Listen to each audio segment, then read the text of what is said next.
여러분 안녕하세요.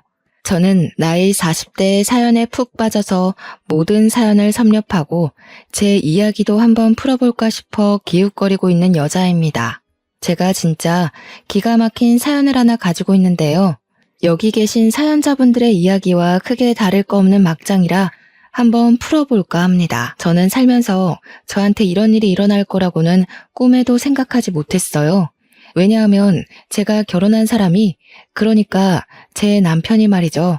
저랑 무려 30년 지기 친구였거든요. 모든 걸 다 아는 사이라고 해도 과언이 아닐 만큼 서로의 과거를 속속들이 알고 있는 사람이었어요.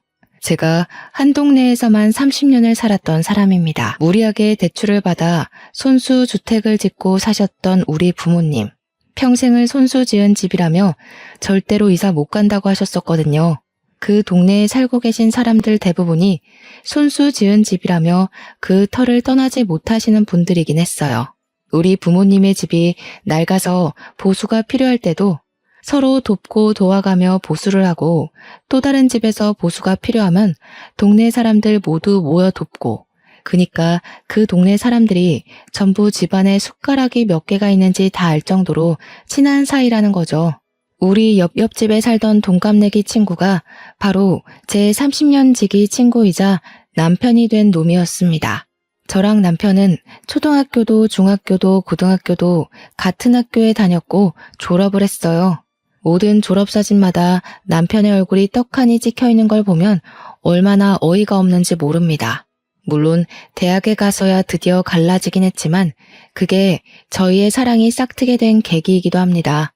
매일같이 등교하고 학교하고 학원까지도 같이 다니다가 20살 되자마자 갑자기 서로 다른 곳을 향해 가니까 마음이 이상하더라고요. 등교하면서 같은 반 친구 욕도 하고 선생님 욕도 하고 시험 성적 서로 몇 점 나왔냐고 내기도 하고 해야 하는데, 지하철역까지 혼자 걸어가고 수업 마치고 혼자 오는 길이 너무 길고 외롭게 느껴졌어요. 근데 그 마음을 제 남편도 똑같이 느꼈다는 거예요. 자꾸 머릿속에 제가 둥둥 떠다녀서 미친 줄 알았다고. 그래서 군대로 도망을 간 거예요, 이 바보가. 근데 군대에 가니까 서로에 대한 생각이 더욱 절실하게 나는 거죠.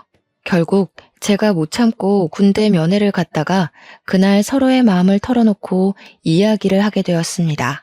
제가 그때 참았더라면 이 기가 막힌 일도 겪지 않았을 텐데, 아무튼 남편이 군인임에도 불구하고 연애를 시작했고요. 저는 바보같이 그 꽃다운 시절을 군대 간 남자 기다리느라 허비해야 했습니다. 대학 시절에 이 남자 저 남자 만나보고 클럽 같은 데도 다니고 즐겼어야 했는데 코가 확 깨이는 바람에 아주 수도승처럼 지냈죠. 친구들이 어차피 군대 가는데 클럽 가도 모른다고 꼬실 때도 무슨 열려문이라도 세울 것처럼 굴었으니까요. 남편이 휴가만 나오면 좋아서 떨어지는 방법도 모르는 사람처럼 그렇게 연애를 했습니다. 같은 학교 출신인 친구들이 저랑 남편이 연애한다고 하니까 너네는 이미 부부 아니냐고 농담을 할 정도였어요. 그만큼 오래 하라고, 또 연애 감정이 전혀 생기지 않을 것 같은 사람들이었다는 거죠. 서로에 대해 모르는 게 없다는 건 장점이자 단점이었습니다.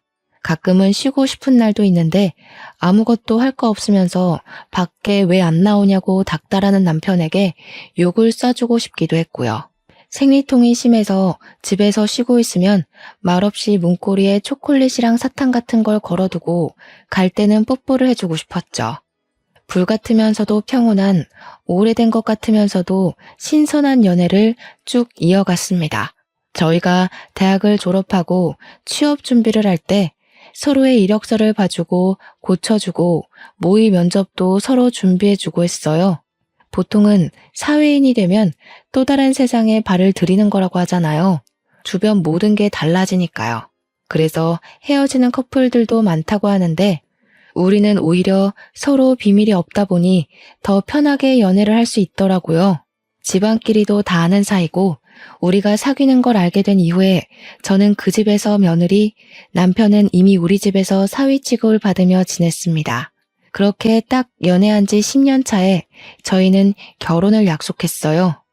뭐 양가의 집안 사정도 다 알고 있고 숟가락이 몇 개 있는지도 아는 판에 사이좋게 허세 없는 결혼하자고 약속을 했습니다. 금전적인 문제로 의기투합이 되니까 결혼식 진행이 아주 순조롭게 착착 진행되었어요. 우리는 드디어 신혼살림까지 양가의 도움으로 얻어서 정착을 하게 되었습니다. 신혼집은 같은 동네이긴 하지만 서로의 집까지는 걸어서 15분 정도 걸리는 위치에 잡았습니다. 평생을 그 동네에 살아서 그런 건지 익숙한 동네를 떠나서 살고 싶지 않은 마음이 들기도 했고요. 부부싸움을 하게 되면 살벌하게 할 것 같아서 친정이든 시댁이든 가까운 곳으로 피신 가야 한다는 생각도 있었고요. 한 동네에서 오래 산 장점이자 단점이라고나 할까요? 거기만큼 편한 곳을 찾지 못하겠더라고요. 밤늦게까지 장사하시는 슈퍼집 아주머니와 언제 맡겨도 완벽하게 수선해주시는 세탁소 아저씨도 한몫하셨습니다. 남편과 저는 꽤 괜찮은 중견기업에 다니고 있었어요. 연봉도 매년 잘 오르고 직원 복지도 괜찮은 기업이었는데 저는 식품 쪽 사업부에서 일하고 있었고 남편은 패션 사업부 쪽이었습니다. 같은 계열사긴 하지만 건물은 다르게 위치하고 있어서 회사에서까지 남편의 얼굴을 마주 볼 일은 없었습니다. 그나마 다행이라고 해야 할지 회사에서까지도 내내 얼굴을 보고 있어야 한다면 금방 지겨워질 것 같았거든요. 남편은 패션 사업부 쪽의 일을 매우 마음에 들어하지 않았습니다. 사실 남편이 지원했던 부서는 전혀 다른 부서였거든요. MD 쪽 일을 하고 싶어 했어요. 그러니까 매장을 돌면서 매장에 나와 있는 옷들을 전체적으로 밸런스 맞춰서 코디를 한다거나 잘 나가는 옷들을 위주로 카탈로그 작업을 한다거나 하는 그런 부서 쪽으로 지원했으나 사업부에 자리가 남아서 어쩔 수 없이 사업부로 떨어진 거죠. 매장 쪽 일과는 전혀 관계가 없다 보니 남편은 회사를 꾸역꾸역 다니고 있었습니다. 저랑 결혼하고 나서도 계속 일이 재미가 없다는 말만 반복했고 어느 순간부터는 이직을 할까 사업을 할까 하면서 허튼 소리를 하더군요. 중견기업이라 나를 알아주는 회사임에도 불구하고 배가 불러서 저런 소리를 하는 거지 하면서 제가 몇 번이나 잔소리를 했죠. 따지고 보면 우리도 이제 나이 30을 넘겼는데 이제 와서 스카우트 되는 것도 아니고 개인 사업을 하게 되면 리스크가 너무 많잖아요. 개인 사업이라는 게 무조건 성공한다는 보장도 없고 어느 정도 가진 재력이 있어야 한동안 굴러가고 할 텐데 사업부에서 일을 하면서도 눈에 보이는 게 없는지 자꾸 헛바람이 들어서 사업 이야기를 꺼내곤 했습니다. 그때마다 저는 안 된다고 딱 잘라 말하면서도 더 늦기 전에 시켜야 하나 고민도 되긴 했죠. 제가 워낙 시부모님이랑 친하게 지내는 사이기도 했고 결혼하고 나서도 그 관계가 잘 유지되고 있었기 때문에 몇 번 고민 상담을 했어요.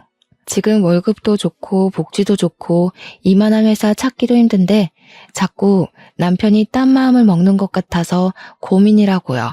연애하던 시절이었으면 시모가 분명 제 말이 맞는다고 하셨을 텐데 결혼하고 나니까 또 말이 조금씩 달라지더라고요.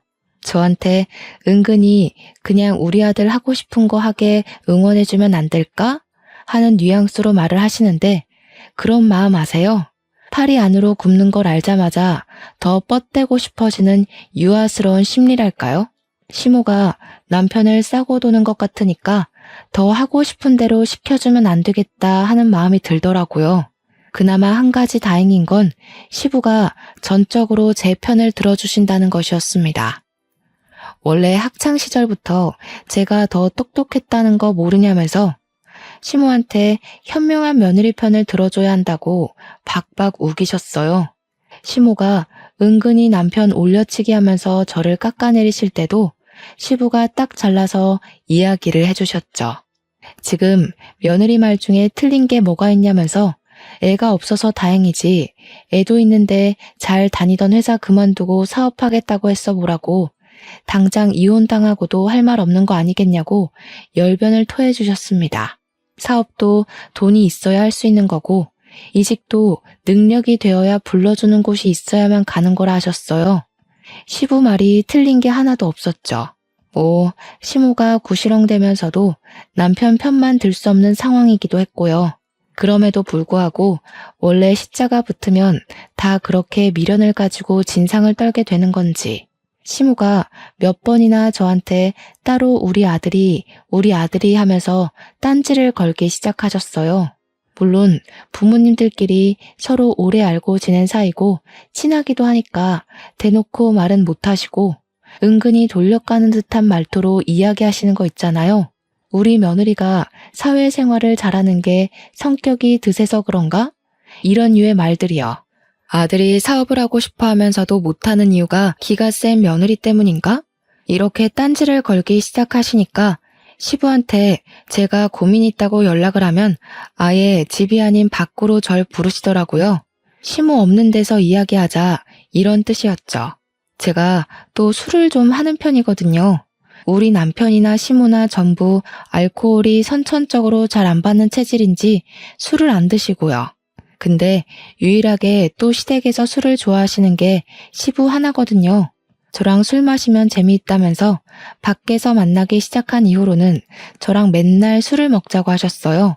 물론 시부가 마시는 것도 많이 사주시고 저도 엄청 챙겨주시고 술자리도 편안해서 저도 좋다고 나가서 술을 마셨죠. 그러다 보니 시부랑 저랑 진짜 친구처럼 친해지더라고요. 어딜 가든 제 편을 꼭 들어주겠다고 손가락까지 걸고 약속을 했어요. 천군만마 든든한 아군을 얻은 기분이라 너무너무 좋았습니다. 시부가 이러나 저러나 절대로 허튼 짓 하는 거 내버려두면 안 된다고 남편한테 사업바람 들게 한 사람이 시모일지도 모른다며 들어주지 말라고 했어요. 저도 집에 와서 남편한테 똑같이 이야기를 했죠. 허튼 소리 하지 말고 지금 하는 일이나 잘하자고요. 남편이 그 뒤로 구시렁거리는 소리가 좀 줄었더라고요. 그래서 저도 안심하고 바쁘게 일을 하면서 지내고 있었어요. 새로운 식품이 론칭이 되면서 제가 하는 일이 엄청나게 늘었고 야근이 매일 있을 정도로 정신없이 지내야 했습니다. 그러던 어느 날 남편이 아주 거대한 폭탄을 던지고 말았습니다. 나 더 이상은 도저히 사업부 일 못하겠어. 나는 패션을 가까이서 알고 싶었단 말이야. 그래서 이 회사에 들어온 건데 온통 숫자와 글자만 보고 있으니 답이 없는 것 같아. 매장을 운영해보는 게 내가 하고 싶은 일에 도움이 될 것 같아서 대리점 신청했어. 지금 일하는 곳이 커다란 회사 안에 있는 계열사라 본사에서 또박또박 월급 날짜에 월급도 잘 주고 있는데 대리점은 다르잖아요. 남편에게 이야기를 들어보니까 대리점을 하게 되면 판매 수익의 일정 %만큼을 월급으로 주는 개념이라고 하더라고요. 그러니까 남편이 옷을 팔아야지만 수익이 나는 거고 그 수익금으로 직원 월급까지 줘가면서 팔아야 한다는 건데 매장 위치가 어디에 있는지 알지도 못하는 상태에서 대리점 신청을 했다는 게 말이나 되는 소리입니까? 아무리 대책이 없어도 그렇지 회사에 몇 년이나 몸담고 있었으면서 그런 것도 모르고 일을 친다는 게 너무 답답했어요. 그래서 어디 위치인지는 알고 있냐고 하니까 경기도에 있는 아울렛 매장인데 우리가 생각하는 큰 규모의 아울렛은 아니라고 했습니다. 그 말을 듣자마자 매출이 쥐똥만큼도 안 나오겠구나 싶은 거죠. 제가 당장 취소하고 와라 했더니 거기서 장사했던 사람이 그러는데 매출이 꽤 잘 나왔다고 하는 겁니다. 저는 진짜 이 모질이를 어떻게 해야 하나 싶었습니다. 장사도 잘 되는데 그 사람은 왜 접었대? 매출이 넉넉한데 굳이 장사 접을 이유가 있나? 그러니까 남편이 우물쭈물하면서 그거야 잘 모르겠는데 아무튼 괜찮다잖아 이러더라고요. 수상쩍은 위치에 매장 운영이라고는 한 번도 해본 적이 없는 사람이 거기 가서 퍽이나 잘하겠다 싶었어요. 그래서 절대 안 된다고 대리점 하겠다는 거 취소하고 다시 생각해보라고 했더니 남편이 그제야 이미 사표를 던지고 나왔다는 겁니다. 대리점 신청도 다 끝났고 가게 보증금만 내면 그 자리에 들어가기로 했다는 거예요. 제가 얼마나 가슴이 터질 듯이 화가 났는지 이해가 가세요? 당연히 그 대화는 부부싸움으로 번지게 되었습니다. 어떻게 한마디 상의도 없이 그런 일을 벌일 수 있냐고 제가 고래고래 소리를 질렀죠. 남편은 제가 소리를 질렀다는 것에 꽂혀서 막 뭐라고 했어요. 어떻게 남편이 하겠다는 일마다 부정적으로 볼 수 있냐? 소리는 왜 지르냐 하는데 이렇게 혼자 독단적으로 처리할 거면 결혼은 왜 했나 싶고 너무 열이 뻗치더라고요. 남편한테 솔직하게 이야기를 했죠. 너 자리 잡으려면 못해도 몇 년은 걸릴 거 아니냐고요. 그러니까 남편이 옷만 잘 팔면 됐지 자리 잡는 게 뭐 오래 걸리겠냐고 빠르면 한 달 안에도 할 수 있는 거 아니네요. 저는 남편에게 그 사업체가 돌아가는 시스템도 모르면서 다짜고짜 대리점을 내면 누가 도와줄 거냐고 너 잘할 수 있냐고 따졌어요. 그러니까 뭐 자기가 패션 쪽 일을 한 게 몇 년인데 그것도 모르겠냐고 으름장을 두더라고요. 지금 하던 일도 패션 쪽 일인 걸 알면 잠자코 잘 붙어나 있지 꼭 이런 식으로 사고를 치죠. 판매하는 거랑 사업부 일은 완전히 다른 거다. 사무직이랑 서비스직이 어떻게 같을 수 있냐고 했더니 대꾸 안 하더라고요. 씩씩거리면서 자기 오늘 기분 나빠서 시댁 가서 자고 오겠다고 나가버렸어요. 저는 혼자 남은 집에서 이 사태를 어찌 해결해야 하는가 고민을 하고 있었는데 시부한테 연락이 왔습니다. 술 한잔 하자고 하시길래 마음껏 취해보려고 술을 마시고 속 시원하게 털어놓았어요. 생각이 없어도 너무 없는 것 같다고 어떻게 상의도 없이 그런 일을 할 수 있냐고 하니까 시부가 되려 미안하다며 보증금은 시부가 내주시겠대요. 그래서 에라 모르겠다, 될 대로 되라 하고 손 놓기로 했습니다. 당연히 제가 결심해야 할 일은 남편이 자리를 잡기 전까지 애를 가지지 않겠다는 것이었습니다. 하지만 세상 일이 제 마음대로 될 리가 없죠. 그렇게 다짐한 지 4개월이 막 지났을 무렵 제가 글쎄 임신을 떡하니 하고 말았습니다. 물론 양가에서는 무슨 잔치라도 벌일 것처럼 난리를 떨면서 좋아하셨습니다. 저한테 은근히 틱틱거리던 시모까지도 너무 잘했다고 축하한다고 제 손을 꼭 잡으시는데 제 마음은 또 그게 아니지 않겠어요. 축하받아야 마땅한 일이지만 그러면서도 마음 한구석에 걱정이 너무 크게 되는 겁니다. 우리 아이한테 아직까지도 미안한 일이에요, 그게. 남편이 은근 낯을 가리는 성격이라 그런지 매장에서 손님이 와도 멀뚱멀뚱하게 있다고 하고 아무리 직원들이 잘한다고 해도 매장의 책임자라는 사람이 아무것도 안 하고 멍하니 있으면 무슨 물건이 팔리겠어요. 남편은 그냥 편한 거 좋은 거만 하면서 직원들에게 모든 책임을 전가하고 있었던 거죠. 버는 돈도 당연히 본사 다닐 때보다 훨씬 줄었고 그나마도 월급 제때 가져다 주지도 않았어요. 뭐 그만큼 번다는 게 자기 입장에서는 부끄러워서 제 날짜에 못 주는 거다 하며 변명을 하지만 제가 화를 내야지만 월급 봉투를 내민다는 게 어이가 없잖아요. 도대체 그 돈으로 뭘 하고 다니는지, 왜 만날 돈이 없다고 난리인지. 안 그래도 임신한 뒤로 예민함이 극에 달해서 미치겠는데 남편 주머니에서 로또가 계속 나오더라고요. 남편한테 로또 한답시고 월급이 반토막 난 거 아니냐고 막 따지니까 그래봐야 5,000원인데 뭐가 문제냐고 하더군요. 5,000원짜리가 10장, 20장 나오니까 제 속이 터지는 건데 도대체 제 남편의 눈치는 어디다 팔아먹은 걸까요? 어차피 당첨되지도 않을 거 그만 사라고 했더니 아울렛 주변 매장 형들이 전부 로또를 한다고 안 할 수가 없대요. 그나마 다행인 건 그 형들은 로또도 하고 스포츠 토토도 하고 그러는데 자기는 스포츠는 잘 몰라서 로또만 하는 거래요. 제 눈빛이 얼마나 경멸스러웠을지는 안 봐도 비디오였죠. 로또 용지 보니까 숫자도 제 맘대로 적혀 있길래 남편한테 번호 정해서 돌리는 거냐고 물어보니 자동이래요. 자동으로 해야 그나마 5,000원씩 잡힐 때가 있다면서 이를 드러내고 웃는데 도대체 누가 5,000원 벌겠다고 로또를 하나요? 제 남편이지만 참으로 모자란 놈이 아닐 수 없습니다. 그러더니 저한테도 로또를 사다 주겠다고 운을 떼더군요. 저는 번호를 고심해서 6개 골랐고 앞으로는 이 번호로만 로또를 사다 달라고 했더니 저보고 돈 낭비래요. 진정한 로또는 자동이다 어쩐다 하면서 핀잔을 주는데 지 주머니에서 나온 로또들 보면 답 나오죠. 누가 돈 낭비를 하고 있는 건지 참나. 시간은 계속 흐르고 남편이 벌어오는 돈은 쥐꼬리보다 조금 나은 형편이었고요. 저는 애를 어찌 키워야 하나 정말 막막함에 어쩔 줄 몰라 하고 있었습니다. 육아휴직을 내는 순간부터 우리 세 식구의 생활비를 어떻게 감당해야 할지 고민이 되었어요. 임신해서 먹고 싶은 것도 다 먹고 하고 싶은 것도 다 하고 휴식도 취하고 여유를 누려야 하는데 제 머릿속은 온통 부정적인 생각만 가득했습니다. 오죽하면 사람들이 임신한 이후부터 사람이 더 시커매진 것 같다고 혹시 우울증이라도 온 거 아니냐고 걱정할 정도였어요. 회사 사람들도 이 정도면 육아휴직 모르고 차라리 일을 하는 게 더 낫겠다고 농담을 던지기도 했고요. 철없는 남편이랑 살아본 적 없는 사람들이라 제 고충을 모를 것 같아 입을 열 수도 없었습니다. 거기다가 우리 집 남편 놈은 점점 수상한 행동을 하기 시작했어요.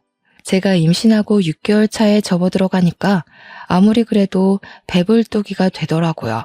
살도 많이 찌고 다리도 맨날 퉁퉁 붓고 결혼 반지가 들어가지 않을 정도로 손가락도 퉁퉁 부었고요.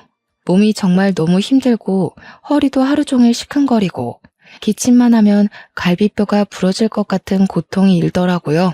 제가 오죽하면 임신하고 나서부터 세상의 모든 어머니들을 존경하기 시작했다니까요. 처음에 임신했다고 했을 때는 발이 땅에 닿으면 죽는 사람처럼 저를 대접해주고 귀하게 여겨주더니 시간이 지날수록 점점 사람이 저한테 관심이 없는 겁니다. 스트레스 때문에 이거 먹고 싶다 하면 나가서 사 먹어, 배달시켜 먹어, 이러질 않나? 저보고 가뜩이나 살쪄서 곰 같은데 더 먹고 얼마나 더 찌려고 그러냐고 스트레스를 더 주더라고요. 이게 남편이 맞는지 혹시 원수는 아닌지 그런 생각이 들었죠. 맘카페 같은 데 올려보니까 오랜 친구 사이 같아서 사랑이 아닌 정으로 살고 있는 거 아니냐고 하는데 저희가 오랜 친구 사이는 맞잖아요. 이 사람이 정말 이제 더 이상 나를 사랑하지 않는 건 아닐까 하는 생각이 들었습니다.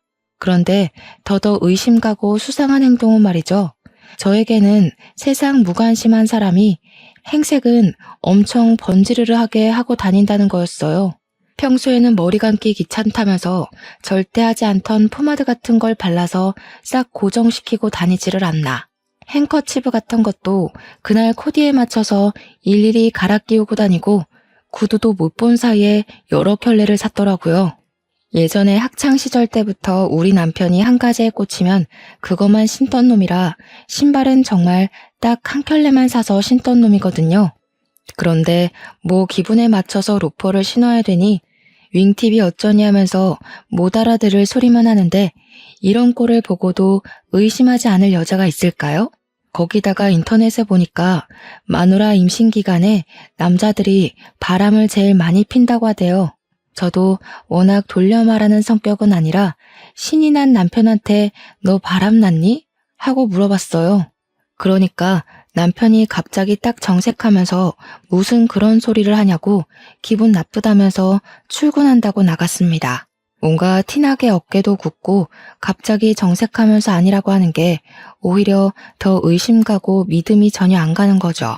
그러더니 그날부터 매장에서 마무리하는 직원이 일을 그만두었다고 본인이 마무리 매출까지 정리하고 퇴근해야 한다고 늦는데요. 매장에 직원이 셋이나 있었는데 하나 빠진다고 남편이 모든 일을 다 떠맡게 되는 건 아니잖아요. 심지어 직원들 월급 주고 나면 본인은 그 월급보다 못한 돈 가져와서 생활비로 내미는 주제에 제가 출산이 임박해서 남편에게 마무리는 다른 직원에게 맡기고 집에 일찍 들어왔으면 좋겠다고 했어요. 물론 아이가 언제 태어날지 모르긴 하지만 낮에는 그래도 시댁이니 친정 식구들이 가까이 있어서 상관없는데 밤은 이야기가 다르잖아요. 시부모님도 친정 부모님도 일찍 주무시는 편이고 남편 아니면 구급차를 타야 하는데 그럼 꼭 남편 없이 혼자 실려가는 기분이 들 것 같고 이래저래 출산 막달이니까 일하는 시간을 줄이고 옆에 있어 달라고 했죠. 그랬더니 남편이 저한테 자기가 돈을 많이 벌어야 애도 키우고 하지 않겠냐는 겁니다. 그런 마음이 있었으면 애초에 사표를 던지지 말았어야 하는 거 아닌가 싶었지만 싸움하기 싫어서 입 밖으로 꺼내진 않았습니다.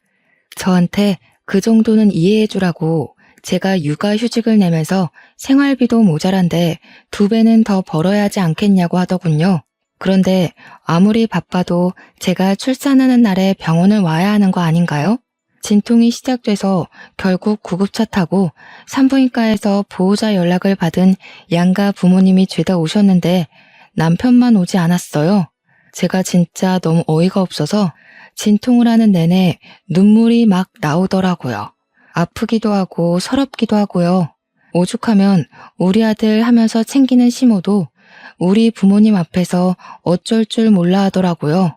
의사도 간호사도 남편분 찾는데 이 원수는 일이 바쁘면 얼마나 바쁘다고 마누라 출산하는 날 나타나지도 않는지 조리원에 가서도 진짜 많이 서운했어요.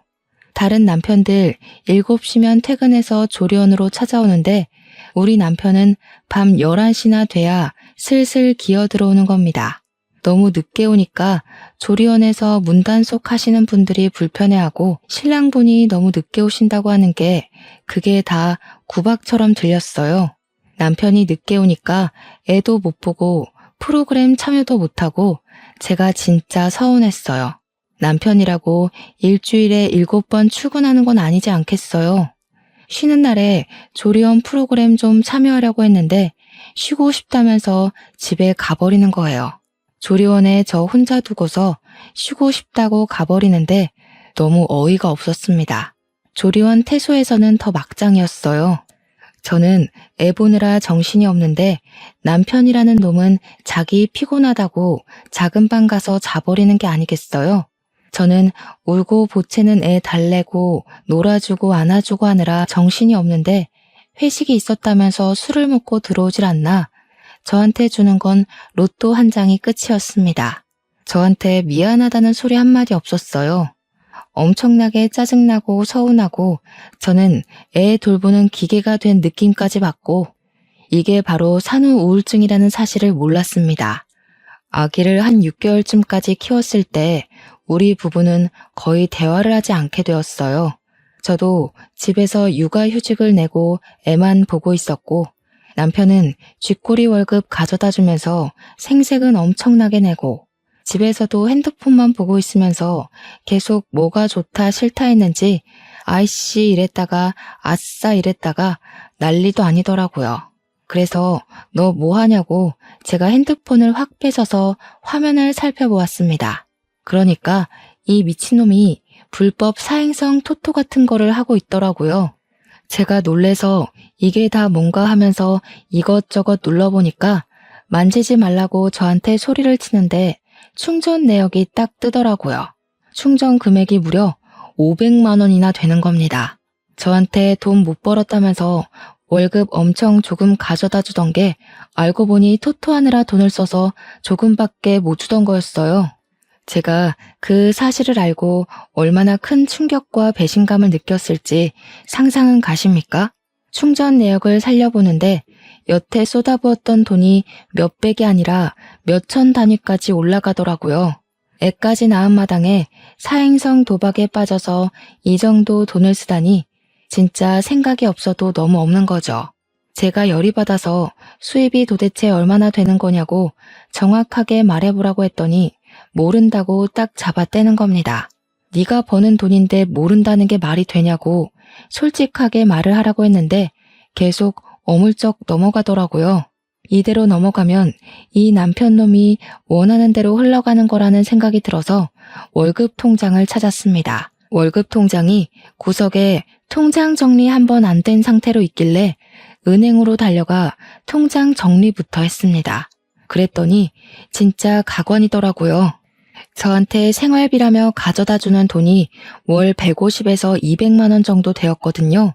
그게 자기 용돈 빼고 주는 거라면서 저한테 약간 모든 돈을 다 맡긴다는 식으로 생색을 냈었는데 월급 통장에 들어오는 돈이 평균적으로 500만 원 정도 되더라고요. 많이 들어오는 달에는 700만 원, 800만 원도 찍혀 있었어요. 저는 정말 애 키우면서 기저귀도 아껴 쓰고 식비도 허리띠 졸라매면서 식단 짜서 먹고 있었는데 얼마나 어이가 없고 속이 상했겠어요. 저는 참을 수 없는 배신감에 시부한테 이 사실을 모두 알렸어요. 그래도 집안에서 유일하게 제 편을 들어주는 사람이 시부뿐이었기 때문에 저도 별다른 선택지가 없기도 했죠. 그랬더니 시부가 집까지 찾아와서 남편을 붙잡고 소리를 질렀습니다. 어디 할 게 없어서 애까지 있는 놈이 도박을 하냐고 당장 손모가지를 자르겠다고 아주 난리가 나셨습니다. 옆에서 보고 있던 저도 가슴이 쫄려서 콩닥콩닥 할 지경이었으니까요. 뒤따라온 시모가 시부를 막 말리고 남편도 평소에 시부를 무서워했던 터라 잘못했다고 빌면서 울고불고 하는데 가관이더라고요.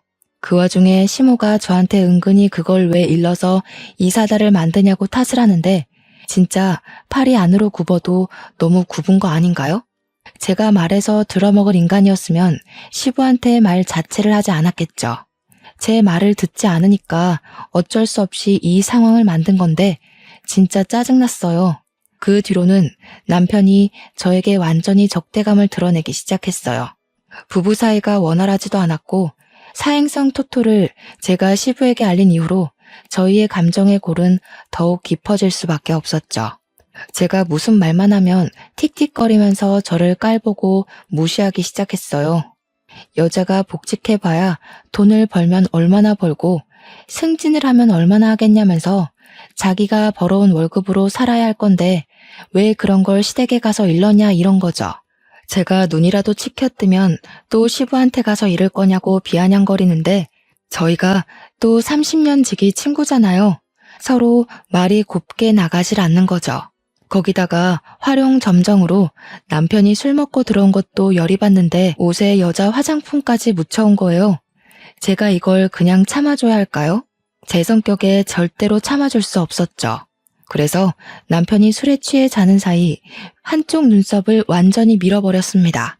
아침에 일어나서 식겁을 하면서 저한테 야 미쳤냐? 하면서 달려드는데 저도 옷에 묻은 화장품 보여주면서 네가 더 미친 거 아니냐고 했죠. 나도 호스트바에 가서 한번 질펀하게 놀아볼까? 하면서 소리 지르니까 씩씩거리면서 한쪽 눈썹 손으로 가리고 출근하더라고요.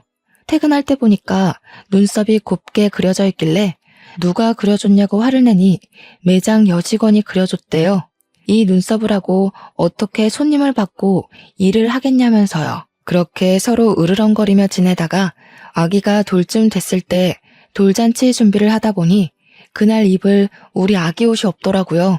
꽃가옷이나 하나 사줄 겸 남편이 매장에서 어떻게 일하는지 궁금하기도 해서 친정 부모님 모시고 남편이 일하는 아울렛에 갔어요.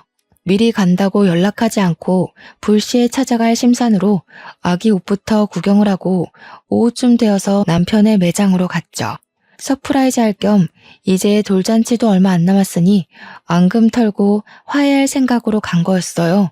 근데 남편 매장에 딱 도착했는데 그 계산하는 포스 기계 아시죠? 그 앞에서 웬 여자애랑 백허그를 하고 실실 쪼개고 있는 게 아니겠어요? 친정 부모님도 이게 뭔가 싶어서 눈 비비고 계시고 저는 남편이 그 여자애랑 노닥거리는 모습 보고는 엄청 놀랐죠. 엄청 놀란 동시에 속에서 끓어오르는 분노와 옷에 묻혀온 화장품이 막 생각나고 여자 직원에 자기가 눈썹 그려줬다는 것까지 퍼즐이 막 맞춰지더라고요. 그 여자의 목에 직원들이 사용하는 사원증 목걸이가 걸려 있었거든요. 더 볼 것도 없다 싶어서 아버지한테 애를 덥석 안기고 야, 이 미친놈아, 너 뭐 하는 거야? 소리를 지르면서 남편에게 달려갔어요. 남편이랑 그 여자애랑 후다닥 떨어지면서 어머나 하는데 제가 눈에 뭐 보이는 게 있겠습니까? 남편이 손사래를 치면서 아니야 오해야 하는데 아주 뺨부터 갈겨버렸습니다. 주위에 있던 사람들도 다 쳐다보고 옆 매장, 앞 매장 할 거 없이 다 구경 와서 보는데 분이 안 풀려서 소리를 막 질렀죠. 이 미친놈 새끼가 지금 마누라가 떡하니 있는데 매장 직원이랑 바람이 나서 이러고 있어?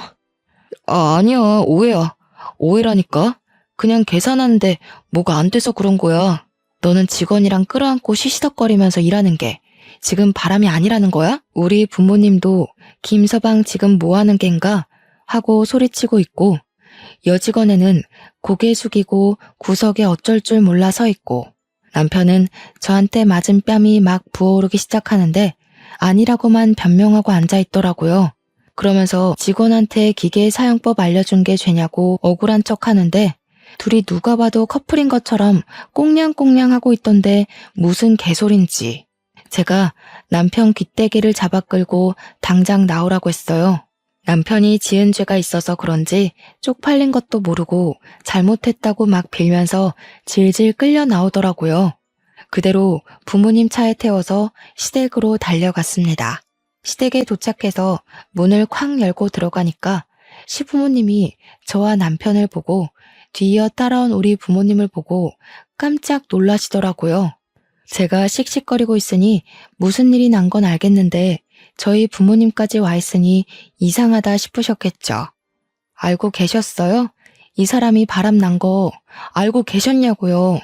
시부모님이 숨을 헉 들이키시더니 몰랐다고 하시면서 남편한테 진짜 바람 피웠냐고 막 추궁을 하시더라고요. 남편이 아무 소리도 못하고 죄송합니다, 잘못했어요 하는데 우리 부모님은 김서방이 그럴 줄 몰랐다고 가슴을 쾅쾅 치시며 분노하시고 있고요. 그러니 시모가 저한테 쓱 이야기를 하는 겁니다. 아니, 평소에 집에서 애를 얼마나 구박을 했길래 애가 바람을 피우고 그러겠어. 우리 아들 뺨은 또 왜 이러고? 네가 때린 거니? 애 얼굴을 무식하게 왜 때리고 그래 정말? 저는 당연히 할 말을 잃었죠.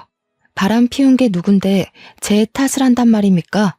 평소에 제 편만 들던 시부는 아이가 떡하니 저희 부모님 품에 있는데 담배만 뻑뻑 피워대시고요.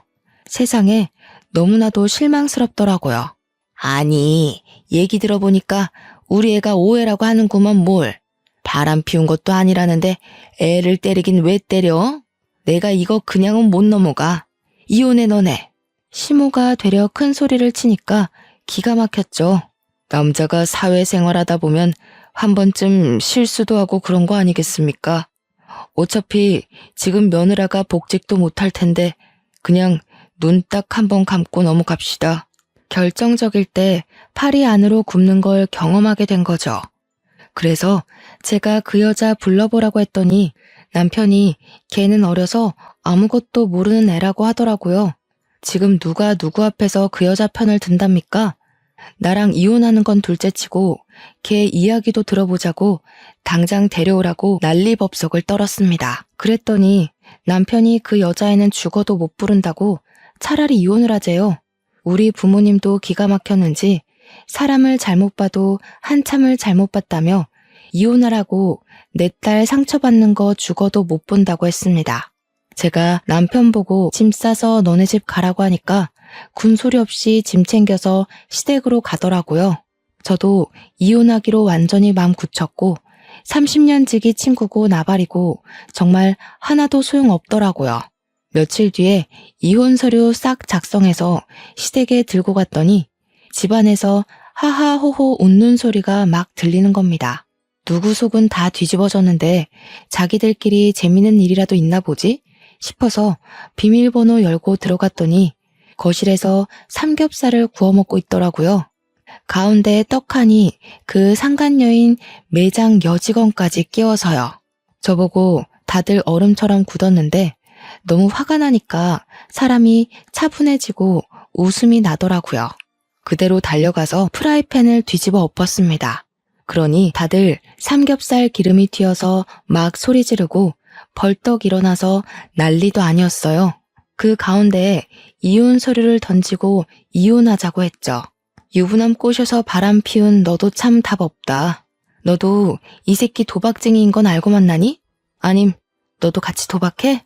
다들 저한테 뭐라고 한 소리 하는데 다 무시하고 시댁을 나왔습니다. 며칠 뒤에 이혼 소장 접수됐다고 연락이 오더라고요. 저도 재판기일까지 집을 정리하고 친정으로 돌아왔고요. 신혼집은 팔아서 반반 나눴습니다. 원래는 시부가 사준 집이었는데 재산 분할 소송하겠다고 하니 유책 배우자가 남편이라 돈을 더 뜯길 것 같았는지 딱 반 나누자고 하더라고요. 그걸 받아서 친정와서 애 키우는데 보태 쓰고 있었습니다. 이혼하고 6개월이 지나서 복직 준비도 하고 지냈는데 옆집에 전 남편이 살고 있으니 여간 불편한 게 아니었어요. 그러던 와중에 사뒀던 로또가 생각나서 아무 생각 없이 로또 번호를 맞췄는데 아니 글쎄 제가 1등에 당첨이 되었다고 떡하니 뜨는 게 아니겠습니까? 제가 너무 놀라서 이게 꿈인가 생시인가 구별이 안 가서 친정 부모님께 보여드리니 진짜 1등이 맞는다는 겁니다. 저는 떨리는 마음으로 로또를 바꾸고 바로 동네에서 제일 최근에 지어진 아파트를 계약했습니다. 그러고는 이사 준비를 하는데 저희 집이 분주하게 이사 준비를 하니 은근슬쩍 전 시모가 집 앞을 서성이며 저한테 이사 가냐고 물어보더라고요. 똥이 무서워서 피하나요? 더러워서 피하지. 제가 로또 1등이 당첨됐거든요. 그래서 저희 신식 아파트로 이사 갑니다. 로또 1등이 당첨됐다고? 예, 그것도 재산 분할 들어가야 하는 거 아니니? 이혼하고 당첨된 건데 왜 재산 분할 대상이 되겠어요? 그 전에 당첨됐는데 속인 거 아니고 내가 변호사 찾아가서 물어본다. 그러시든가. 그 뒤로 무슨 콩고물 떨어질까 싶어서 우리 집 앞을 기웃기웃하는 것을 동네 슈퍼 아줌마가 너네 아들이 바람 피워서 이혼까지 했다면서 무슨 미련이 있어 여기서 서성이냐고 쫓아주셨어요. 동네 창피하게 그런 소리 한다면서 얼굴 가리고 도망가시는데 속 시원하더라고요. 나중에 이사가고 한참 지나서 슈퍼집 아줌마가 집에 놀러 오셨다가 이야기를 전해주셨는데 전 남편은 도박 못 끊었대요. 월급은 들어오는 대로 죄다 날리고 돈은 없고 빚만 늘어나니까 상간녀도 헤어지자고 도망갔다고 하대요. 시모는 동네에 아들 바람 피운 거 죄다 소문내서 쪽팔려서 못 살겠다고 난리고 시부는 돈 없는데 이사를 갈 수도 없고 미치겠다고 맨날 술만 드신대요.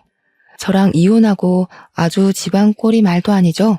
이래서 인과응보라는 게 존재하는 건가 봅니다. 저는 무사히 복직을 했고 남들보다 더 열심히 노력한 덕분에 승진도 했어요. 한 우물만 깊게 파다 보니 제 능력을 인정받는 날이 이렇게 찾아오곤 하네요. 벌써 우리 아이는 말도 곧잘하고 아빠의 부재를 잘 받아들이고 지내고 있습니다.